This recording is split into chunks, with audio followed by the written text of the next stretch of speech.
ನನ್ನ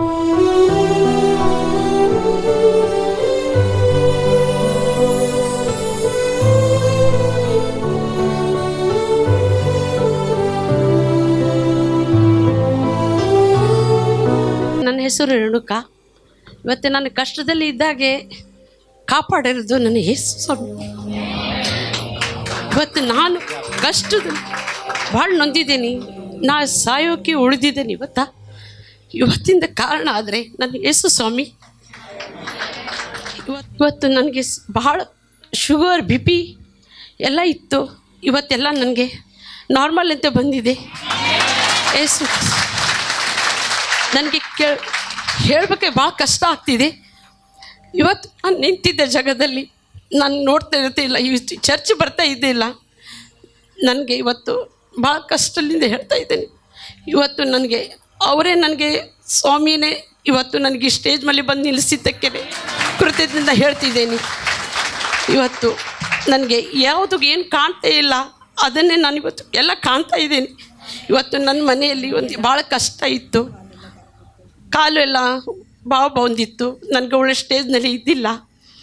ಇವತ್ತು ಇಲ್ಲಿ ಸ್ಟೇಜ್ ಮೇಲೆ ನಾನು 5 ವಾಕ್ಯ ನನ್ನ ಮಗನಾಗಿ ಓದಿಸಿದ್ದಕ್ಕೆ ಇವತ್ತು ಈ ಜಾಗದಲ್ಲಿ ಬಂದು ನಿಂತಿದ್ದೀನಿ.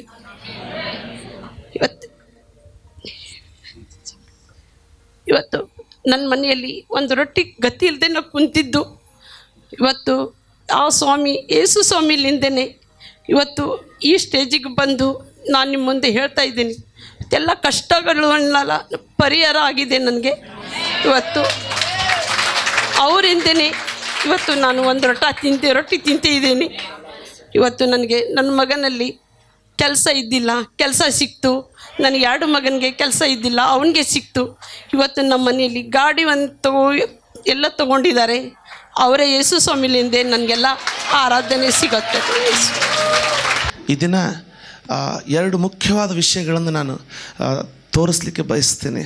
ನಾನು ನಂಬ್ತೀನಿ ಪೂರ್ಣ ಹೃದಯದಿಂದ ಬಲವಾದ ರೀತಿಯಲ್ಲಿ ದೇವರು ನಮ್ಮ ಜೀವಿತಗಳನ್ನು ಬದಲಾಯಿಸುವ ರೀತಿಯಲ್ಲಿ ನಮ್ಮನ್ನು ನಡೆಸಲಿಕ್ಕೆ ಹೋಗ್ತಾ ಇದ್ದಾನೆ. ಆಮೇನ್. ಯಾರಾದರೂ ವಿಮೋಚನೆ ಕಾಂಡ 12ನೇ ಅಧ್ಯಾಯಕ್ಕೆ ನಿಮ್ಮ ಸತ್ಯವೇದನ್ನು ತಿರುಗಿಸ್ತೀರಾ? 31ರಿಂದ 33ನೇ ವಚನ. ಫರೋಹನು ಆ ರಾತ್ರಿಯಲ್ಲೇ ಮೋಶೆ ಆರೋನರನ್ನು ರಾತ್ರಿಯಲ್ಲೇ ನಿಂತ ಕಾಲ ಮೇಲೆ ಅಂತ ಮೋಶೆ ಆರೋನರನ್ನು ಕರೆಸಿ, ನೀವು ಇಸ್ರಾಯೇಲರೆಲ್ಲರೂ ನನ್ನ ಜನರ ಮಧ್ಯದಿಂದ ಹೊರಟು ಹೋಗಿರಿ. ನೀವು ಕೇಳಿಕೊಂಡ ಮೇರೆಗೆ ಯೆಹೋವನನ್ನು ಆರಾಧಿಸಿರಿ. ನೀವು ಕೇಳಿಕೊಂಡಂತೆ ನಿಮ್ಮ ಕುರಿದನಗಳನ್ನೂ ತೆಗೆದುಕೊಂಡು ಹೋಗಬಹುದು. ಅದಲ್ಲದೆ ನನ್ನ ಹಿತಕ್ಕಾಗಿಯೂ ಪ್ರಾರ್ಥಿಸಿರಿ ಅಂದನು. ಐಗುಪ್ತ್ಯರು ನಾವೆಲ್ಲರೂ ಸಾಯುತ್ತೇವಲ್ಲ ಅಂದುಕೊಂಡು ಇಸ್ರಾಯೇಲ್ಯರನ್ನು ತಮ್ಮ ದೇಶದಿಂದ ತ್ವರೆಯಾಗಿ ಕಳುಹಿಸಿ ಬಿಡುವುದಕ್ಕೆ ಅಪೇಕ್ಷೆಪಟ್ಟು ಅವರನ್ನು ಬಲಾತ್ಕರಿಸಿದರು. ಆಮೇನ್. ಎಲ್ಲರೂ ಅದನ್ನು ನಿಮ್ಮ ಬೈಬಲಲ್ಲಿ ಓದಿದ್ದೀರಾ ಅಂತ ಅಂದ್ಕೊಳ್ತೇನೆ. ಸ್ವಲ್ಪ ಇವತ್ತು ಧ್ಯಾನ ಕಟ್ಟು ಕೇಳಿ. ಫರೋಹನು ಆ ರಾತ್ರಿಯಲ್ಲೇ, ಅಂದರೆ ಅದೇ ರಾತ್ರಿ ಮೋಶೆ ಆರೋನ್ ನೋಡಿ, ಕಳೆದ ಹೆಚ್ಚು ಕಡಿಮೆ 3 ತಿಂಗಳಿಂದ ಮೋಶೆ ಓಡಾಡ್ತಾ ಇದ್ದಾನೆ ಫರೋಹನ ಬಳಿಗೆ. ನಮ್ಮ ಕರ್ತನಾದ ಯೆಹೋವನು ಹೇಳ್ತಾ ಇದ್ದಾನೆ, ಇಸ್ರಾಯೇಲರನ್ನು ಹೋಗಗೊಡಿಸು.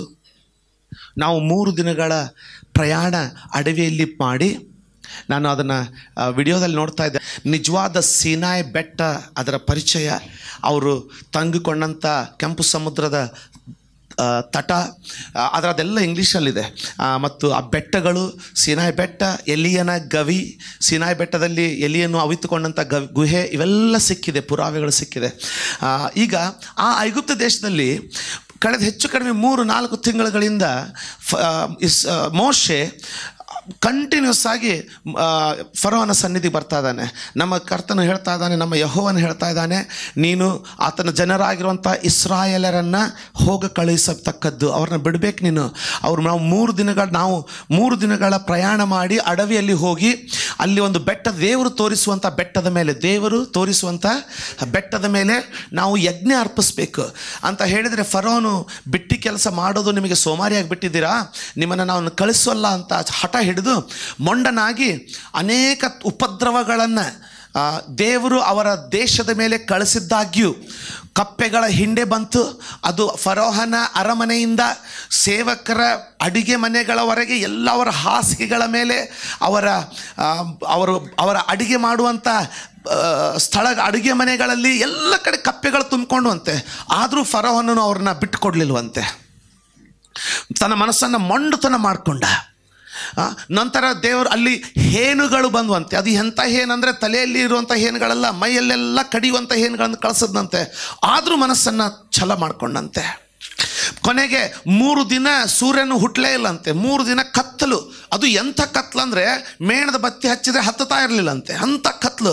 ಯಾಕಂದರೆ ಸತ್ಯವೇದ ಹೇಳ್ತದೆ, ಯಾವ ಪ್ರಕಾಶವೂ ಅದನ್ನು ತೂರಿಕೊಂಡು ಹೋಗದಂಥ ಕತ್ತಲು ಹತ್ತು ಬಂದರೆ ಯಾರು ಹೆದರ್ತಾರೆ? ಎಲ್ಲರೂ ಮೇಣದ ಬತ್ತಿ ಆದರೂ ಹಚ್ಕೊಳ್ತಾರಲ್ಲ. ಅದು ಈಗಲ್ಲ, ಆಗಿನ ಕಾಲದಲ್ಲಿ ಎಣ್ಣೆ ದೀಪಗಳನ್ನಾದರೂ ಹಚ್ಕೊಳ್ತಾ ಇದ್ರಲ್ಲ. ಆದರೆ ಬೈಬಲ್ ಏನು ಹೇಳ್ತದೆ ಅಂದರೆ ಆ ಕತ್ತಲು ಎಷ್ಟು ಗಾಢವಾಗಿತ್ತಂದರೆ ಸತ್ಯವೇದದಲ್ಲಿ ಬರೆದಿದೆ, ಕೂತವನು ಕೂತಂಥ ಸ್ಥಳದಿಂದ ಏಳಲಿಲ್ಲಂತೆ 3 ದಿನ. ಅಂಥ ಕತ್ತಲಿನೂ ಉಂಟು. ಎಂಥ ಕತ್ತಲೆ ಅಂದರೆ ಕೂತವನು ಕೂತಲ್ಲಿಂದ 3 ದಿನ ಏಳಲಿಕ್ಕಾಗಲಿಲ್ಲಂತೆ. ಎಂಥ ಕತ್ತಲಿರಬಾರ್ದದು. ಯಾವ ದೀಪವೂ ಉರಿಯಲಿಕ್ಕೆ ಆಗದಂಥ ಕತ್ತಲೆ. ಅಂಥ ಕತ್ತಲೆಯನ್ನು ದೇವರು 3 ದಿನ ಅವ್ರ ಮೇಲೆ ಕಳಿಸಿದ್ನಂತೆ. ಫರೋನ್ ಹೇಳಿದಂತೆ, ಆಯ್ತಪ್ಪ ನಾನು ಸೋತೆ, ನೀನು ತೊಗೊಂಡೋಗಂತ ಹೇಳಿದಂತೆ. ಆ ಕತ್ತಲೆ ಹೋಗಿ ಬೆಳಕು ಸೂರ್ಯೋದಯ ಆದ ತಕ್ಷಣ ಮತ್ತೆ ಅವನ ಮನಸ್ಸು ಬದಲಾಗ್ಬಿಡ್ತಂತೆ. ಕಳಿಸಲ್ಲ ಅಂತ ಹಠ ಹಿಡಿದ್ನಂತೆ. ಇದೇ ರೀತಿ ಹಠ ಹಿಡಿದು ಆತನು ಬಿಡ್ತಾನೇ ಇಲ್ಲ. ಕೇಳ್ತಾ ಇದ್ದೀರ ಅಂದ್ಕೊಳ್ತೇನೆ. ಎಂಥದಕ್ಕೂ ಬಗ್ಲಿಲ್ಲ. ಅಪ್ಪ ಅಂದ್ರೂ ಬಿಡಲ್ಲ ಅಂತವನೇ. ಪೀಡೆ ಇರೋವರೆಗೂ ಇವರನ್ನು ಕರೆಸಿಕೊಂಡು, ಆಯಿತು ನಾಳೆ ನೀವು ಹೊರಟೋಗಿ ಅಂತ ಹೇಳೋನು. ಆ ಪೀಡೆ ಹೋದ ತಕ್ಷಣ ನಾನು ಕಳಿಸಲ್ಲ ಅಂತ ಮೊಂಡತನ ಮಾಡೋನು. ಇಲ್ಲಿವರೆಗೂ ಭಯನೇ ಇಲ್ಲ. ಬೈಬಲ್ ಏನು ಹೇಳ್ತದಂತಂದರೆ, ಫರೋಹನ ರಾಜ್ಯದಲ್ಲಿ ಜನರ ದೃಷ್ಟಿಯಲ್ಲಿಯೂ ಫರೋಹನ ಸೇವಕರು ಅಂದರೆ ಆಫೀಸರ್ಸ್, ಫರೋಹನ ಜೊತೆಗಿದ್ದಂಥ ಸೇವಕರ ದೃಷ್ಟಿಯಲ್ಲಿಯೂ ಮೋಶೆಯು ಘನ ವ್ಯಕ್ತಿಯಾಗಿದ್ದಂತೆ. ಯಾಕಪ್ಪ ಅಂದರೆ ಮೋಶೆ ಬರ್ತಾನೆ ಅಂದರೆ ಇವರೆಲ್ಲ ಅರಮನೆಯಲ್ಲಿ ನಡಗಲಿಕ್ಕೆ ಪ್ರಾರಂಭ ಮಾಡೋರಂತೆ. ಮುಂದೇನು ಬರ್ತದೋ ಈಗ ಅಂತ. ಇವನು ಜನರನ್ನ, ಇವರ ಅರಸ, ಇವರ ರಾಜ ಗುಲಾಮರಾದಂಥ ಇಸ್ರಾಯೇಲರನ್ನ ಬಿಟ್ಟು ಕೊಡಲಿಕ್ಕೆ ರೆಡಿ ಇಲ್ಲ. ಮೋಶೆ ಬರುವಾಗೆಲ್ಲ ಮತ್ತೊಂದು ಪೀಡೆಯನ್ನು ತರ್ತಾ ಇದ್ದಾನೆ. ಜನರು ಮೋಶೆ ಬರ್ತಾನಂದ್ರೆ ಭಯ ಪಡ್ಲಿಕ್ಕೆ ಪ್ರಾರಂಭ ಮಾಡಿದ್ರಂತೆ. ಜನರ ದೃಷ್ಟಿಯಲ್ಲಿ ಮೋಶೆ ಘನ ವ್ಯಕ್ತಿ ಆಗ್ಬಿಟ್ನಂತೆ. ವಾಕ್ಯಲ್ಲಿ ಹೇಳ್ತದೆ, ಜನರ ದೃಷ್ಟಿಯಲ್ಲಿ ದೇವರು ಮೋಶೆಗೆ ಮರ್ಯಾದೆ ಗೌರವವನ್ನು ಕೊಟ್ಟನಂತೆ. ಇಷ್ಟು ಪೀಡೆಗಳಾದರೂ, ಈ 3-4 ತಿಂಗಳುಗಳಿಂದ ಇಷ್ಟು ಪೀಡೆ ಆದರೂ ಬಗ್ಗದವನು ಈಗೇನು ಹೇಳ್ತಾ ಇದೆ? ಈಗ ಓದಿದಂಥ ವಾಕ್ಯದಲ್ಲಿ ಏನು ಹೇಳ್ತಾ ಇದೆ? ಅದೇ ರಾತ್ರಿಯಲ್ಲಿ, ಒಂದೇ ರಾತ್ರಿಯಲ್ಲಿ ಫರೋನು ಆ ರಾತ್ರಿಯಲ್ಲೇ ಮೋಶೆ ಆರೋನರನ್ನ ಕರೆಸಿ, ನೀವು ಇಸ್ರಾಯೇಲರೆಲ್ಲರೂ ನೀವು ಕೇಳಿಕೊಂಡ ಮೇರೆಗೆ, ಮೊದಲೇನಂದಿದ್ದ ಅವನು? ಕೆಲವು ತಿಂಗಳ ಹಿಂದೆ ಬಂದಾಗ ಇವನೇನಂದಿದ್ದಂದ್ರೆ, ಎಲ್ಲರೂ ಹೋಗ ಕೂಡ್ತಕ್ಕದ್ದಲ್ಲ, ನಿಮ್ಮ ಹೆಂಗಸರು ಕುರಿ ದನಗಳು ಇಲ್ಲೇ ಇರಲಿ, ನೀವಷ್ಟೇ ಹೋಗಿ ಆರಾಧನೆ ಮಾಡ್ರಿ, ಗಂಡಸರು ಮಾತ್ರ ಅಡವಿಯಲ್ಲಿ ಹೋಗಿ ಆರಾಧನೆ ಮಾಡ್ರಿ ಅಂತ ಹೇಳಿದ್ದಾಯ್ತಾ. ಅದಾದ್ಮೇಲೆ ಕಪ್ಪೆಗಳ ಹಿಂಡು ಬಂದು ಇಡೀ ದೇಶವನ್ನು ಆವರಿಸ್ಕೊಳ್ತು. ಅವಾಗ ಕಳಿಸ್ತೀನಿ ಅಂದವನು ಮತ್ತೆ ಮನಸ್ಸು ಬದಲಾಯಿಸಿದ. ಎಲ್ಲ ದೇಶ ಹೆದರ್ತಾ ಇದೆ, ಫರೋನ್ ಮಾತ್ರ ಜುಮ್ ಅಂದ್ರೂ ಹೆದರ್ತಾ ಇಲ್ಲ, ಅವನಿಗೆ ಭಯನೇ ಇಲ್ಲ. ಮೋಶೆ ಬಂದು ನಮ್ಮ ದೇವರಾದ ಯೆಹೋವನು ಇಂತೆನ್ನುತ್ತಾನೆ ಅಂತ ಹೇಳಿದ್ರೆ, ಇವನು ಫರೋನ್ ಏನಂತಾನಂದ್ರೆ, ಯೆಹೋವನನ್ನು ನಾನು ಅರಿಯೆ. ಯಾರು ದೇವರು ನನಗೆ ಗೊತ್ತಿಲ್ಲ. ಯಾಕಂದ್ರೆ ಐಗುಪ್ತದಲ್ಲಿ ಸಿಂಹಾಸನದ ಮೇಲಿರುವಂಥ ಫರೋಹನೇ ಅವರು ದೇವರು ಐಗುಪ್ತದಲ್ಲಿ. ಇವನು ಹೇಳ್ತಾನೆ, ಅವನು ಯಾರು ನನಗೆ ಗೊತ್ತಿಲ್ಲ. ಈಗ ಇಷ್ಟು ಕಾಡ್ದವನು, ಬಿಡೋದನೇ ಇಲ್ಲ ಅಂತ ಹಠ ಹಿಡ್ದವನು, ಯಾರಾದರೂ ಇಲ್ಲಿ ಕೇಳೋರಿದ್ರೆ ನಂಬ್ರಿ, ಆ ಮೊಂಡುತನ ಎಷ್ಟು ಬಲವಾಗಿ ನಿನ್ನನ್ನು ಕಾಡ್ತಾ ಇದೆಯೋ ನನಗೆ ಗೊತ್ತಿಲ್ಲ. ಆದರೆ ನನ್ನ ದೇವರೇನು ಹೇಳ್ತಾ ಇದ್ದಾನೆಂದ್ರೆ, ಆತನಿಂದ ಮುರಿಯಲಾಗದಂಥ ಮೊಂಡುತನವೇ ಇಲ್ಲ. ಸಿದ್ಧರಾಗಿ, ಪಾಸ್ಟ್ರೇ ನಮಗೆ ತುಂಬಾ ತೊಂದರೆ ಕೊಡ್ತಾರೆ, ತುಂಬಾ ಮೊಂಡರು ಅಂತ ನೀವೇನು ಹೇಳ್ತೀರ ಇದೀರಲ್ಲ, ಅದರ ಕೊಂಡಿ ಮುರಿಲಿಕ್ಕೆ ಹೋಗ್ತಾ ಇದೆ. ಅದರ ಕೊಂಡಿ ಮುರಿಲಿಕ್ಕೆ ಹೋಗ್ತಾ ಇದೆ. ಸೈತಾನನು ನಿಮಗೆ ತೋರಿಸುವುದು ಸೋಲನ್ನ, ಆದರೆ ದೇವರು ತನ್ನ ವಾಕ್ಯದಲ್ಲಿ ತೋರಿಸುವುದು ಜಯವನ್ನ. ಸೈತಾನನಿಗೆ ಕೊಟ್ಟಂತ ಬಿರುದು ಸುಳ್ಳುಗಾರನು, ಆದರೆ ಕರ್ತನಿಗಿರುವಂತ ಬಿರುದು ಆತನೇ ಸತ್ಯವು, ಜೀವವು, ಮಾರ್ಗವು. ಸುಳ್ಳು ಗೆದ್ದುಕೊಳ್ಳಲಿಕ್ಕಾಗಲ್ಲ, ಆದರೆ ಕರ್ತನಿಂದ ಹೊರಟಿರುವಂತ ಸತ್ಯ ಗೆದ್ದುಕೊಳ್ಳಲಿಕ್ಕೆ ಸಾಧ್ಯ. ಯಾರಾದ್ರೂ ಸ್ವಲ್ಪ ಗಟ್ಟಿಯಾಗಿ ಹೇಳಬಾರ್ದ? ಆಮೇನ್. ಇಷ್ಟು ಮೊಂಡನಾಗಿ ಬಿಡಲ್ಲ ಅಂದ್ರೆ ಬಿಡಲ್ಲ ಅಂತ ಹಠ ಹಿಡಿದವನು ಒಂದೇ ರಾತ್ರಿಯಲ್ಲಿ ಏನಾಯ್ತು ಇವನಿಗೆ? ಎಲ್ಲರೂ ನೀವು ಕುತ್ಕೊಂಡು ಹೇಳ್ತಾ ಇದ್ರೆ, ಪಾಸ್ಟರ್ ನಮಗೆಲ್ಲ ಕಥೆ ಗೊತ್ತು. ಆ ರಾತ್ರಿ ದೇವರು ಅವನ ಹಿರಿ ಮಗನನ್ನ, ದೇಶದ ಎಲ್ಲ ಹಿರಿ ಮಕ್ಕಳನ್ನ ಕೊಂದು ಹಾಕ್ಬಿಟ್ಟ, ಅದಕ್ಕೆ ಅಷ್ಟು ಅವಸರ ಮಾಡಿದ್ರು. ಬರೋಣ, ನಾನು ಅದನ್ನು ಅಂದ್ಕೊಳ್ಳಲ್ಲ. ಕೇಳಿ, ಬರೀ ಮಕ್ಕಳು ಸತ್ತಿರೋ ವಿಷಯ ಇದನ್ನು ಮಾಡಲಿಕ್ಕೆ ಸಾಧ್ಯ ಇಲ್ಲ, ಅದನ್ನು ತೋರಿಸ್ತೀನಿ. ಇದ್ದಿರ್ತಾನೆ. ಆಮೇನ್. ಫರೋನು ಆ ರಾತ್ರಿಯಲ್ಲೇ 3 ತಿಂಗಳು 4 ತಿಂಗಳು ಕಾಡ್ದವನು ಒಂದೇ ರಾತ್ರಿಯಲ್ಲಿ, ಆ ರಾತ್ರಿಯಲ್ಲೇ ಮೋಶೆ ಆರೋನನ್ನ ಕರೆಸಿದ್ನಂತೆ. ವಾವ್! ಅಂದ್ರೆ ಅವರು ಯಾವ ಗಳಿಗೆಲ್ಲ ಅವನ ಮಕ್ಕಳು ಸತ್ರು, ಅದೇ ರಾತ್ರಿ 12 ಗಂಟೆ ಆಗಿತ್ತೋ, 1 ಗಂಟೆ ಆಗಿತ್ತೋ, 2 ಗಂಟೆ ಆಗಿತ್ತೋ ನನಗೆ ಗೊತ್ತಿಲ್ಲ. ಆದರೆ ಅದೇ ರಾತ್ರಿ ಫರೋನು ಮೋಶೆನ ಕರೆಸಿದ್ನಂತೆ. ಅವನು ಎಲ್ಲಿದ್ದಾನೆ? ಕರ್ಕೊಂಡು ಬನ್ನಿ ಅವನನ್ನ. ಮೋಶೆ ಬಂದಂತೆ. ಮೋಶೆ ಬಂದಾಗ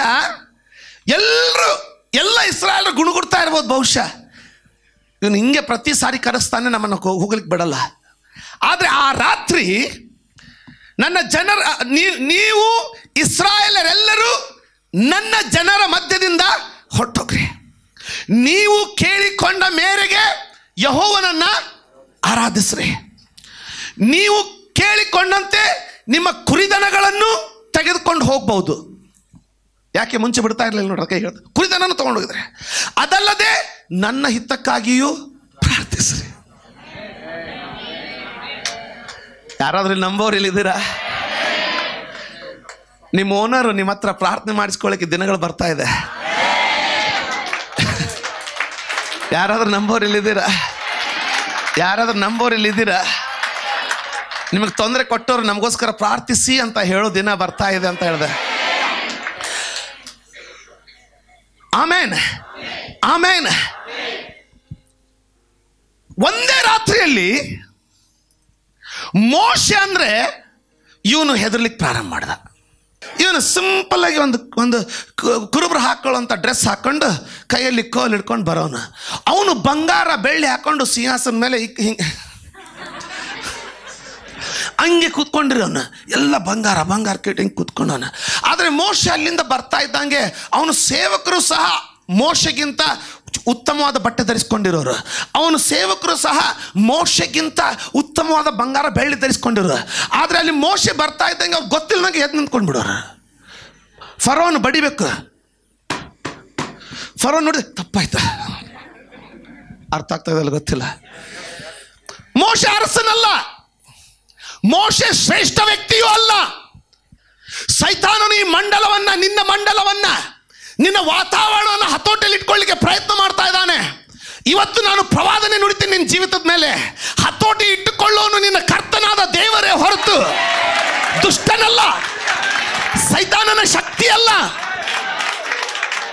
ಯಾರಾದರೂ ನಂಬಿ ಕೇಳಿ ಮುಂದುವರಿಯೋರಿದ್ರೆ ಒಂದು ಸಾರಿ ಆಮೇಲೆ ನಮ್ದಾಗ ಹೇಳಿ.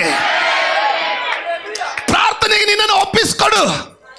ಏನಾದರೂ ಸಂಭವಿಸ್ತಾ ಇಲ್ಲ ಅಂದ್ರೆ ಉಪವಾಸವಾಗಿದ್ದು ಹೋರಾಡಿ ಪ್ರಾರ್ಥಿಸು.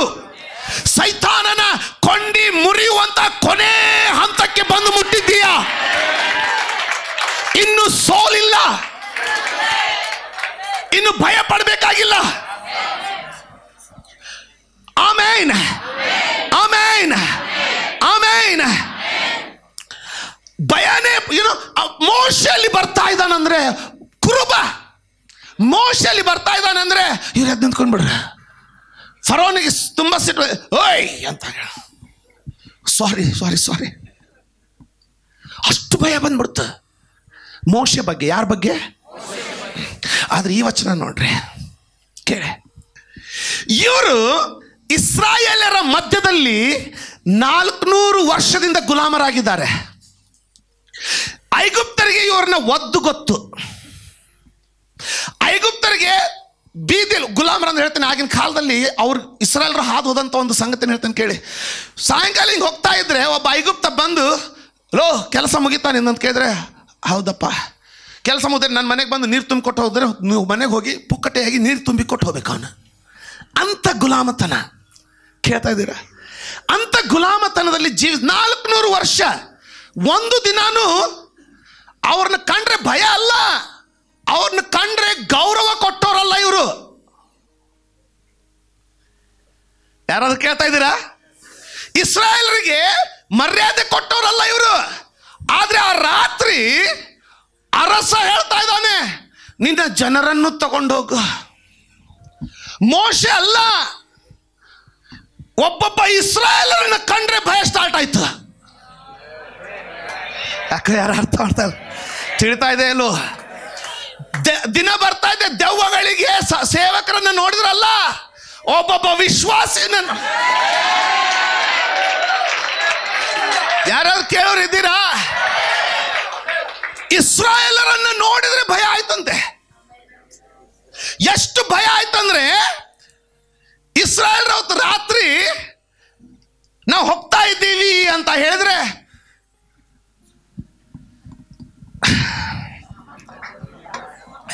ಯಾರಾದ್ರೂ ಇದ್ದೀರಾ? 400 ವರ್ಷ ಇವ್ರ ಹತ್ರ ನೀರು ತುಂಬಿಸ್ಕೊಂಡವ್ರೆ, ಸೌದೆ ಕಡಿಸ್ಕೊಂಡವ್ರೆ, ಅಂದ್ರೆ ಕಟ್ಟಿಗೆ ಕಡಿಸ್ಕೊಂಡವ್ರೆ. ಇವ್ರ ಹತ್ರ ಬೇಕಾಗಿರೋದು ಬೇಡಾಗಿರೋದು ಟಾಯ್ಲೆಟ್ ಕ್ಲೀನ್ ಮಾಡಿಸ್ಕೊಳ್ಳುವಂತ ಎಲ್ಲ ಕೆಲಸ ಮಾಡಿಸ್ಕೊಂಡಿದ್ದಾರೆ. ಒಂದು ದಿನ ಭಯ ಪಡಲಿಲ್ಲ ನೋಡಿ, ಒಂದು ದಿನ ಭಯ ಪಡಲಿಲ್ಲ. ಅದು ಬಿಡಿ, ಇವರಿಗೆ ಕರ್ತನು ಭೇಟಿಯಾಗಿ ಮೋಶೆ ಪ್ರತಿ ಸಾರಿ ಬರುವಾಗ ಮೋಶೆಗೆ ಭಯಪಟ್ಟರು, ಅವರಿಗೆ ಭಯಪಡಲಿಲ್ಲ. ಆದರೆ ಆ ರಾತ್ರಿ ಇಸ್ರಾಯೇಲರನ್ನ ನೋಡಿದ್ರು ಭಯ ಪ್ರಾರಂಭ ಆಯ್ತು ಅವ್ರಿಗೆ. ಸಿದ್ಧರಾಗಿದ್ದೀರಾ?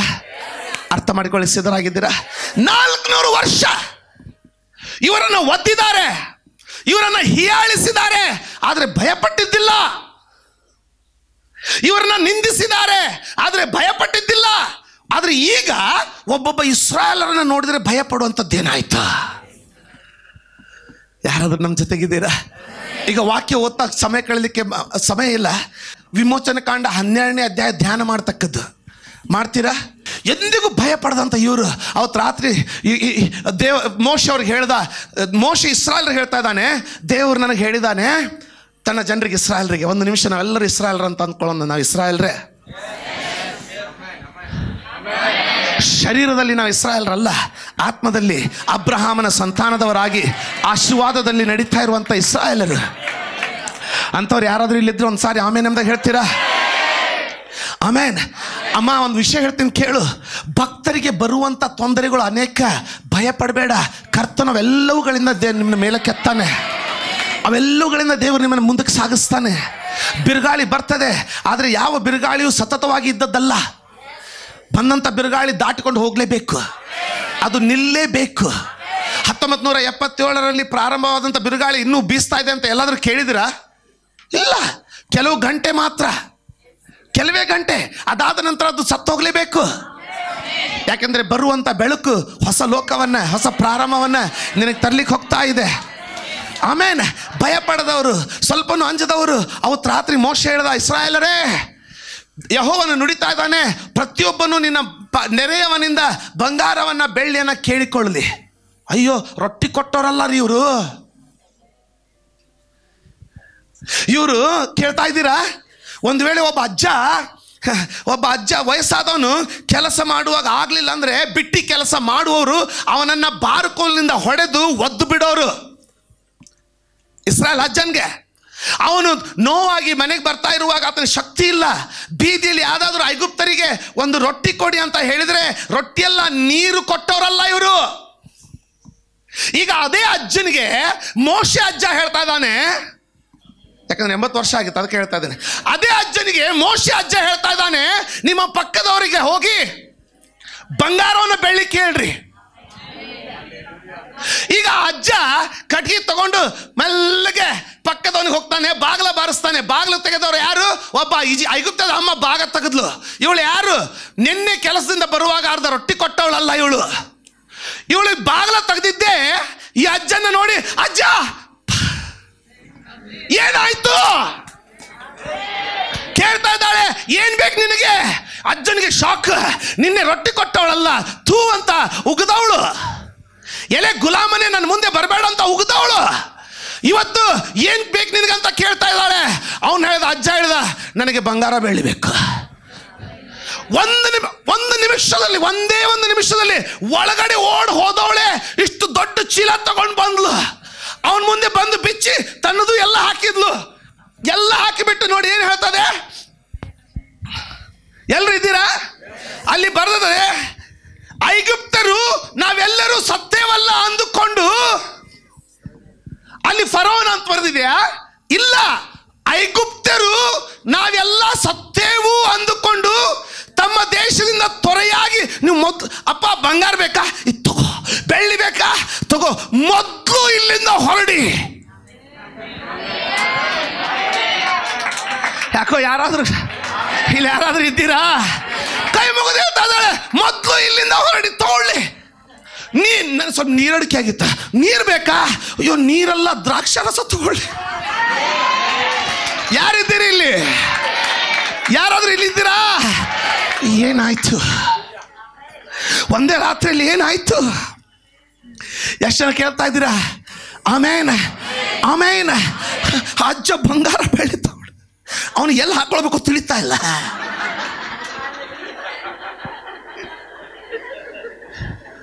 ಅವನು ಸೊಸೆ ಮನೆಗೆ ಹೋದ್ಮೇಲೆ ನೀರು ತುಂಬಿದ ಮೇಲೆ ಊಟ ಕೊಡೋಳು. ಅವತ್ತು ಮನೆಗೆ ಹೋದ ತಕ್ಷಣ ಅವಳು ಕೇಳ್ತಾಳೆ, ಮಾವ ನೀವೆಷ್ಟು ತಂದ್ರಿ? ಯಾಕೆಂದ್ರೆ ಅವಳು ತಗೊಂಬಂದವಳೆ.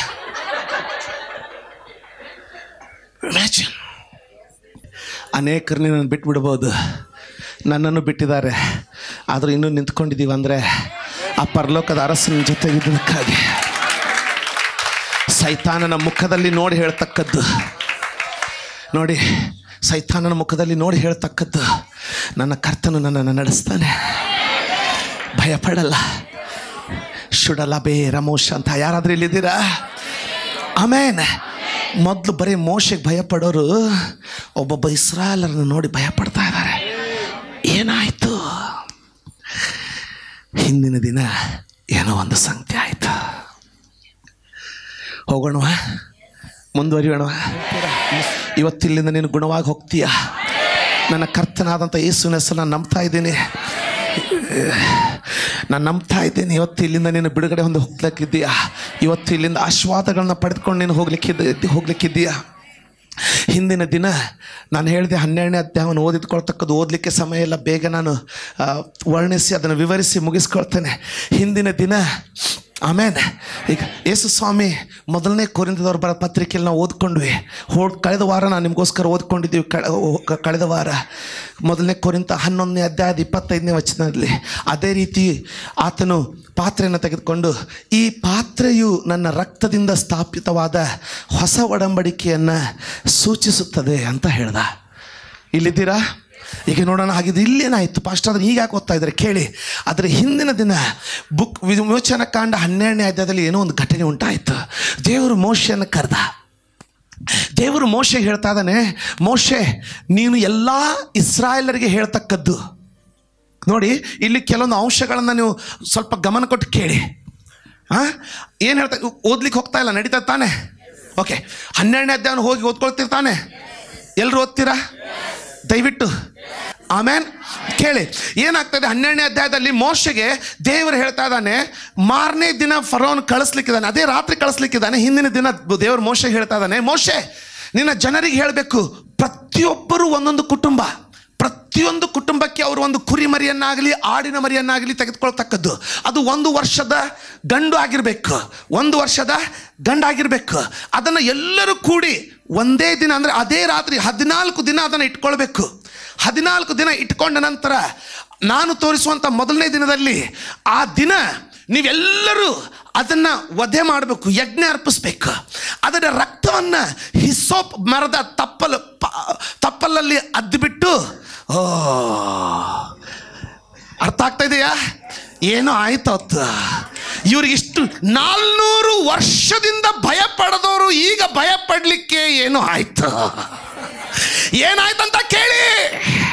ಅವರು ಚೊಚ್ಚಲು ಮಗು ಸಾಯುವುದಕ್ಕಿಂತ ಮುಂಚೆ ಯಜ್ಞದ ಕುರಿ ಅರ್ಪಿಸಲ್ಪಡ್ತು. ಅವರಿಗೆ ಗೋಳಾಟ ಬಂದಿದ್ದು ಅವರನ್ನ ಮಕ್ಕಳನ್ನ ಕಳೆದುಕೊಂಡಿದ್ದಕ್ಕಾಗಿ ಅಲ್ಲ, ಅವರಿಗೆ ಗೋಳಾಟ ಬಂದಿದ್ದು ಒಡಂಬಡಿಕೆ ಪ್ರಾರಂಭವಾಗಿತ್ತು. ಈ ಒಡಂಬಡಿಕೆ ರಕ್ತದಿಂದ ಮಾಡಿದಂತ ಒಡಂಬಡಿಕೆ. ಈ ಒಡಂಬಡಿಕೆ ಇಲ್ಲದೆ ಇರುವಾಗ ಇವರು ಗುಲಾಮರನ್ನ ಒತ್ತವರು. ಆದ್ರೆ ಆ ಗುಲಾಮನು ಆ ಯಜ್ಞದ ಕುರಿ ರಕ್ತದಲ್ಲಿ ತಪ್ಪಲವನ್ನು ಎತ್ತಿ ತನ್ನ ಮನೆಯ ಚೌಕಟ್ಟಿಗೆ ಹಚ್ಚದ ನೋಡಿ. ಯಾರಾದ್ರೂ ಇಲ್ಲಿದ್ದೀರಾ? ಅದಕ್ಕೆ ಯೇಸು ಸ್ವಾಮಿ ಹೇಳ್ತಾ ಇದ್ದಾನೆ, ಈ ರಕ್ತವನ್ನು ಸೂಚಿಸುವಂತ ಪಾನ ನನ್ನ ಹೊಸ ಒಡಂಬಡಿಕೆಯ ರಕ್ತ. ಅದರ ಅರ್ಥ ಏನು? ಇಂದಿನಿಂದ ಹೊಸ ಒಡಂಬಡಿಕೆಯ ಪ್ರಾರಂಭ, ಹೊಸ ಅಗ್ರಿಮೆಂಟಿನ ಪ್ರಾರಂಭ. ಅಯ್ಯ, ಅದೇನದು ದೇವರೇ? ಅದೆಂತ ಒಡಂಬಡಿಕೆ? ಆ ಒಡಂಬಡಿಕೆಯನ್ನು ನೋಡಿದ್ರೆ ನಮಗೆ ಈ ಒಡಂಬಡಿಕೆ ಅರ್ಥ ಆಗುತ್ತೆ. ಆ ಒಡಂಬಡಿಕೆಯನ್ನು ಅರ್ಥ ಮಾಡಿಕೊಂಡ್ರೆ ನಮಗೆ ಈ ಒಡಂಬಡಿಕೆ ಅರ್ಥ ಆಗುತ್ತೆ. ಯಾರಾದ್ರೂ ಇದ್ದೀರಾ? ನಂಬರ್ 1, ಅವರು ಆ ರಕ್ತವನ್ನು ಹಚ್ಚಿದ್ದೇ ತಡ. ಆ ರಾತ್ರಿ ಮರಣದ ಆತ್ಮನು ಇಳಿದು ಬಂದು, ಸತ್ಯವೇದ ಹೇಳ್ತದೆ, ಆ ರಾತ್ರಿ ಮರಣದ ಆತ್ಮ ಇಳಿದು ಬಂದ, ದೇವದೂತನು ಇಳಿದು ಬಂದ. ಎಲ್ಲೆಲ್ಲಿ ರಕ್ತ ಇರಲಿಲ್ವೋ ಆ ಮನೆಗಳನ್ನ ಹೊಕ್ಕ, ಅಲ್ಲಿರುವಂತ ಚೊಚ್ಚಲು ಮಕ್ಕಳುಗಳನ್ನೆಲ್ಲನ ಸಂಹರಿಸ್ಬಿಟ್ಟ. ಕೇಳ್ಕ, ಒಡಂಬಡಿಕೆಗೆ ಎಷ್ಟು ಬಲ ಇದೆ ನೋಡಿ. ಒಡಂಬಡಿಕೆಗೆ ಎಷ್ಟು ಬಲ ಇದೆ ನೋಡಿ. ಅದೇ ರಾತ್ರಿ ಐಗುಪ್ತ ದೇಶದ ಪ್ರತಿಯೊಬ್ಬ ಚೊಚ್ಚಲು ವಧಿಸಲ್ಪಡ್ತು. ಆದರೆ ಇಲ್ಲಿಲ್ಲ. ಯಾಕೆ? ಒಡಂಬಡಿಕೆಯ ರಕ್ತ. ಹಾಗೆ ಸ್ವಾಮಿ ಹೇಳ್ತಾ ಇದ್ದಾನೆ, ಊಟವಾದ ನಂತರ ಆತನು ಪಾತ್ರೆಯನ್ನು ತೆಗೆದುಕೊಂಡು ತನ್ನ ಶಿಷ್ಯರಿಗೆ ಕೊಟ್ಟು, ತೆಗೆದುಕೊಳ್ಳಿ, ಇದರಲ್ಲಿ ನೀವು ಸೇವಿಸಿರಿ, ಯಾಕೆಂದರೆ ಇದು ನಿಮಗೋಸ್ಕರ ಸುರಿಸಲ್ಪಟ್ಟಿರುವಂಥ ಒಡಂಬಡಿಕೆಯ ಹೊಸ ಒಡಂಬಡಿಕೆಯನ್ನು ಸೂಚಿಸುವಂಥ, ನನ್ನ ರಕ್ತವನ್ನು ಸೂಚಿಸುವಂಥ ಪಾನ. ಕೇಳ್ತಾ ಇದ್ದೀರಾ? ಆಮೇನ್. ಆ ಹಿಂದಿನ ದಿನ ಅವರು ರಕ್ತವನ್ನು ಹಚ್ಚಿದ್ದಾರೆ. ಅದು ಆ ಒಡಂಬಡಿಕೆ. ಅಂದರೆ ಪಾಸ್ಟರ್ ಇವತ್ತು ಕಮ್ಯೂನಿಯನ್ ತಗೊಳ್ತಾರೆ. ನಾನು ಹೇಳ್ತಾ ಇದ್ದು ಕಮ್ಯೂನಿಯನ್ ಅಂತ ಹೇಳ್ತಾ ಇಲ್ಲ ನಾನು ನಿಮಗೆ. ಯೇಸುವಿನ ರಕ್ತವನ್ನು ನೀನು ಎಲ್ಲಿವರೆಗೂ ಸ್ವೀಕರಿಸಿಕೊಳ್ಳೋದಿಲ್ಲೋ, ಎಲ್ಲಿವರೆಗೂ ನೀನು ನಂಬಿಕೆಯಿಂದ ನೀನು ಒಪ್ಪಿಸಿಕೊಡಲ್ವೋ, ಅಲ್ಲಿವರೆಗೆ ನಾವು ಬಿಡುಗಡೆಯಲ್ಲಿ ನಡೀಲಿಕ್ಕಾಗಲ್ಲ.